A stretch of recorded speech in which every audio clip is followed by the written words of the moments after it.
हाँ जी, तो बच्चों आज के इस लेक्चर में हम बात करने वाले हैं यूनिट वेक्टर के बारे में। तो यूनिट वेक्टर होता क्या है बच्चों? ये भी एक वेक्टर ही है, इसके जैसे नाम से ज़ाहिर हो रहा है।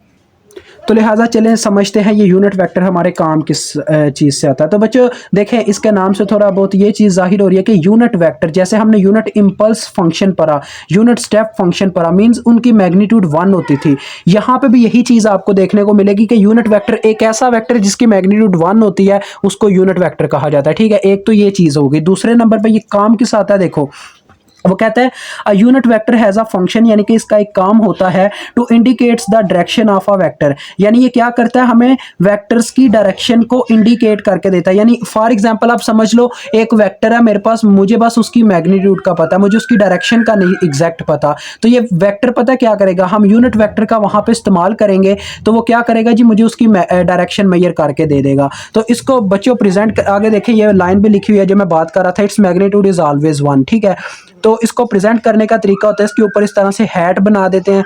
जो भी आपका वेक्टर है ना, उसको स्मॉल लेटर में प्रेजेंट करें, यानी कि कैपिटल लेटर में ए था तो देखें मैंने स्मॉल लेटर में ए लिखा और उसके ऊपर कैप लगा दी, हैट लगा दी। ठीक है, तो ये यूनिट वेक्टर है। हैट ऊपर अगर लगा दी जाए तो ये यूनिट वेक्टर को प्रेजेंट करने का तरीका होता है। उसके बाद मैंने वेक्टर का नाम भी बताया हुआ कि ओ ए हमारे पास एक वेक्टर है जिसको प्रेजेंट करने का तरीका होता है कि उसके ऊपर हम एरो लगा देते हैं। ठीक है, और एक फार्मूला होता है बच्चों, unit vector is equal to vector over vector की मैग्नीट्यूड। ये ऊपर वेक्टर है, नीचे वेक्टर की मैग्नीट्यूड है। इसी फार्मूले से देखें हम क्या करेंगे जी, वेक्टर की डायरेक्शन निकाल लेंगे। देखें अब बच्चे बोलेंगे सर ये कैसे, देखें इसी से फार्मूला बना कि वेक्टर वहीं पर रह गया और ये उसकी मैग्नीट्यूड जाके यूनिट वेक्टर से मल्टीप्लाई हो गई। अब देखें यूनिट वेक्टर जो है, इसकी सेम बच्चों जो यूनिट वेक्टर होता है ना, वो सेम उसी डायरेक्शन में चल पड़ता है जिस डायरेक्शन में हमारा मतलब कि हम जिसके साथ उसका फार्मूला अप्लाई कर रहे होते हैं, जिस वेक्टर के साथ। यानी अगर मैं यहाँ पे ओ बी वेक्टर रखता था, ओ बी वेक्टर रखता और उसकी मुझे डायरेक्शन मेजर ना होती, तो वो जो यूनिट वेक्टर उसके लिए मैं लेता ना, उस यूनिट वेक्टर ने क्या करना था, उससे मल्टीप्लाई होने के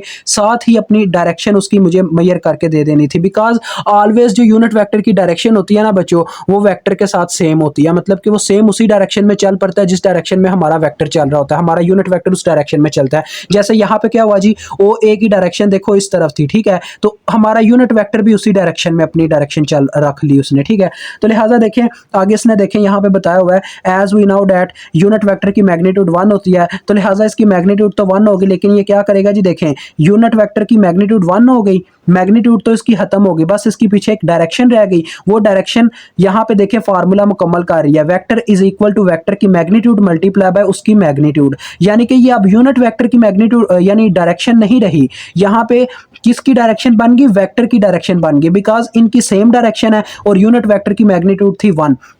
तो जब हम 1 से मल्टीप्लाई करेंगे, यूनिट वेक्टर की मैग्नीट्यूड खत्म हो गई और सिर्फ रह गई उसकी डायरेक्शन। और वो डायरेक्शन यानी आप यार यहाँ पे मेरी बात समझने की कोशिश करें कि ओ ए की जो डायरेक्शन है ना, वो बिल्कुल एग्जैक्ट इक्वल है यूनिट वेक्टर की डायरेक्शन के। ठीक है, यानी इन दोनों की जो डायरेक्शन है वो सेम है। ये डायरेक्शन के लिए पॉइंट मैं कह रहा हूँ।